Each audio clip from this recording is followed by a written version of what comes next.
Hey guys, welcome to lesson 8 on Source Mogul. This tool is very useful for scanning retail stores and categories on Amazon to find products very quickly. So let's go ahead and jump right in. A is going to be category search. We'll move to retail searches, filters, and avoiding mismatches. So let's hop right into Source Mogul. The first thing we'll cover is the category search. So you'll see here this top bar says start search. We can go by category, by retailer, or by wholesale. So wholesale is going to be just uploading a CSV file full of SKUs and prices. We don't use it very much, so we'll just cover these two. So category searches, we see a bunch of different categories are populating here. These are being sorted automatically by how many total products Source Mogul thinks there are to be found in each category. So we'll just start off by selecting a few like home and kitchen, clothing, tools, toys and games, beauty and personal care, automotive, kitchen and dining, patio, health and household, industrial. Basically just we're selecting a bunch of categories here that we think will have products for us. If you're gated in grocery and gourmet food, you probably don't want to use that one.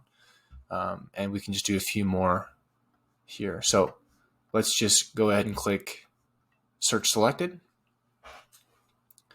So that brings us to the search status page. We'll see current and completed searches.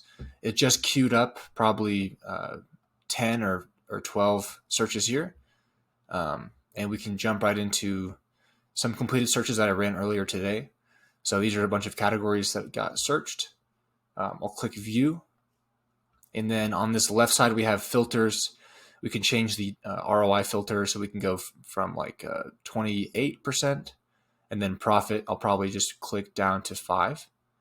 And then sales rank down here, if you want to only filter products that are selling a decent volume per month, we can bring this up to about 5%.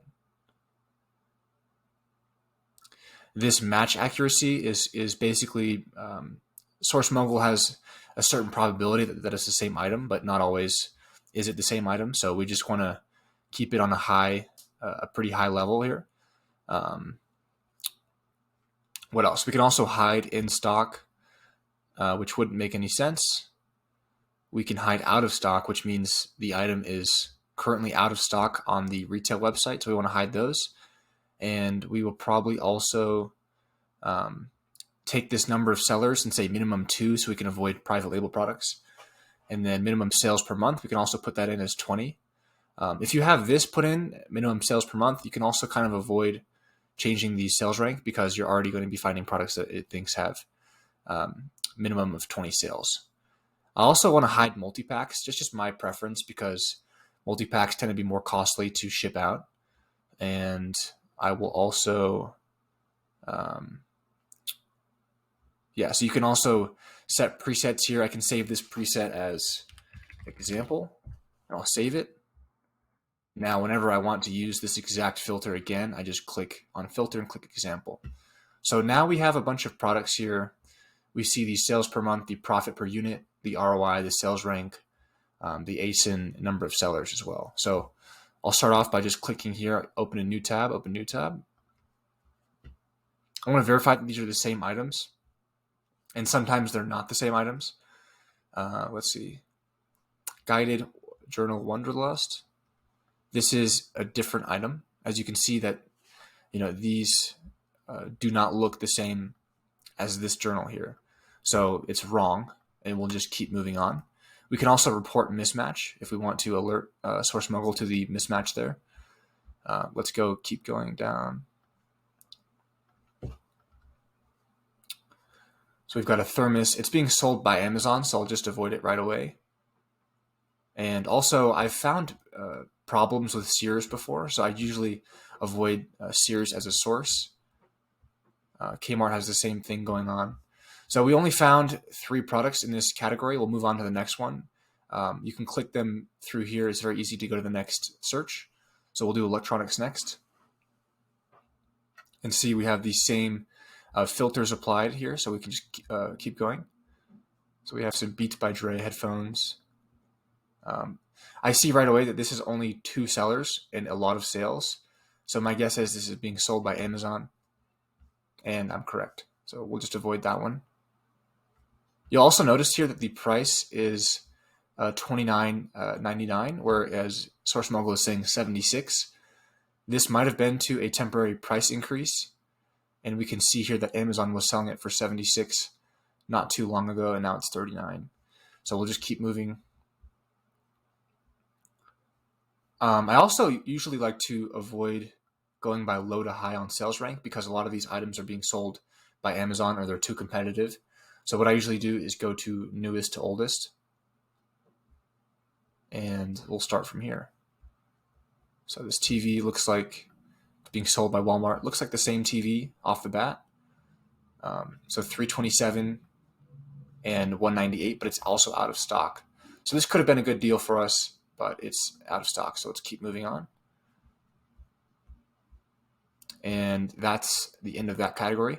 So you get the idea here. We can just keep going into the new categories and keep searching.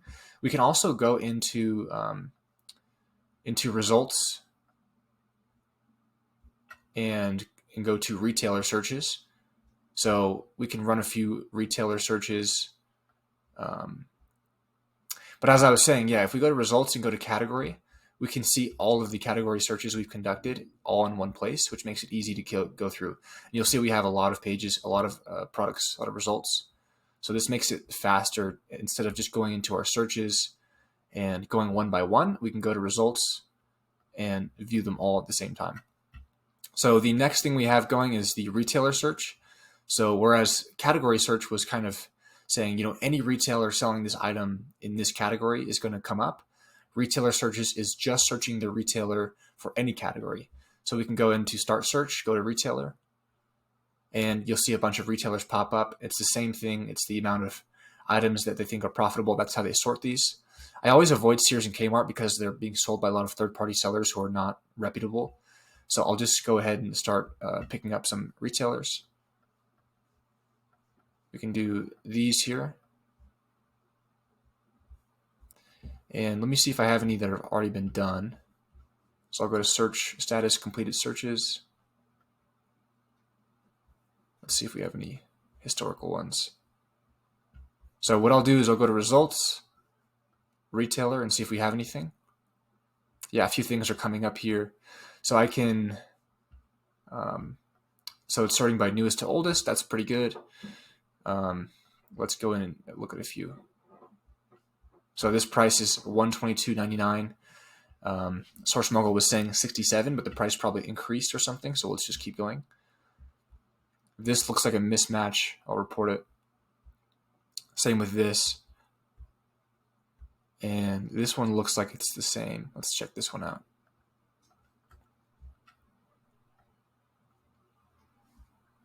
Yeah, so this one looks like a match. Let's just make sure that it's the same price. What is this, a large or is it a small? Let's just say it's a large. Yeah, so if this is a large, it's being sold at the same price on Amazon. It's also being sold by the brand Lizard Skins right there, so we want to avoid this one. Close it out and keep going. This one could be good. Let's check it out.